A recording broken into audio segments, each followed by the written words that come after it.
మహిళలకు మరి ఆగస్టు 15 నుంచి ఉచిత బస్సు ప్రయాణం అంటున్నారు. ఎలా అనిపిస్తుంది? బాగానే అనిపిస్తుంది, కానీ ఛార్జీలు తగ్గిస్తే బెస్ట్. ఉచిత బస్సుల కన్నా జనాలు ఎక్కువ తోసుకోవడం ఇదే అవుతుంది కదా. కొంచెం ఛార్జీలు తగ్గించారనుకోండి, దానివల్ల బెనిఫిటే కదా లేడీస్ కూడా. మరి ఉచితం ఇస్తున్నారు, మాకు ఎక్కడికంటే అక్కడికి వెళ్ళి రావచ్చు అని మహిళలు అంటున్నమాట. మీరేమంటారు? ఏమన్నట్లు అంటే అందరు తోసుకుంటుంటారు కదా సార్, బస్సులు అంటే ఫ్రీగా అన్నారు. కొంతమంది తన్నుకుంటూ ఉంటారు. పర్వాలేదు, దీనివల్ల ఉపయోగమే ఉండొచ్చు.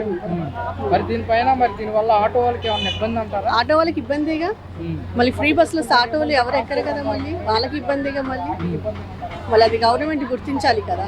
ఆటో వాళ్ళ మీద భారం పడినట్టేనంటారా? భారం పడినట్టే, నిత్యావసరాల మీద కూడా భారం పడినట్టే మన మీద.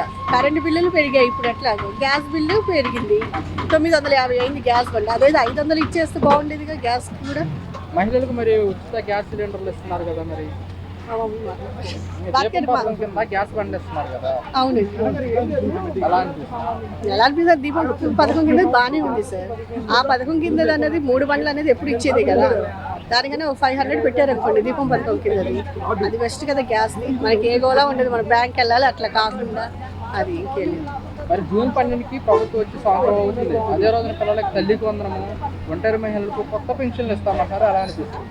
బాగానే అనిపిస్తుంది, పిల్లల చదువుల విషయంలో కాబట్టి బెస్ట్. ఓకే.